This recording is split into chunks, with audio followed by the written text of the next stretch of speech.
Good afternoon সকলকে। কখনো কি মনে হয়েছে শ্বশুরবাড়িতে যত কাজ করেছেন তার 4 ভাগের 1 ভাগও যদি বাবার বাড়িতে করতেন তবে মা অনেক খুশি হতেন? আর যে মানুষগুলির জন্য আপনি পরিশ্রম করে চলেছেন, নিজের সর্বোচ্চটা দিয়ে কাজ করেছেন, তবুও তাদের মন পাচ্ছেন না, নাম পাচ্ছেন না। উল্টে তারা কথায় কথায় আরও বেশি ভুল ধরছে। পরের মানুষগুলোকে আপনি পুরো পৃথিবী দিয়ে দিলেও তাদের কিন্তু মন ভরবে না, এটাই স্বাভাবিক। সত্যি কথাগুলো কত সুন্দর না?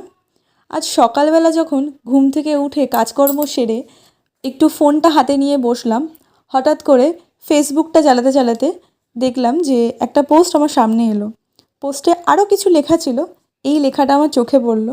তো সত্যি কথাগুলো কিন্তু প্রচণ্ড দামি। বিশেষ করে বাড়ির মহিলারা এর অর্থটা কিন্তু আমরা ভীষণভাবে বুঝি। কারণ সত্যি কথা বলতে ছোট থেকে যখন বড় হয়েছি, স্কুলে যাওয়ার সময় অনেকটা সময় থাকলেও কোথাও যেন সময়টা ফুরিয়ে যেত। মা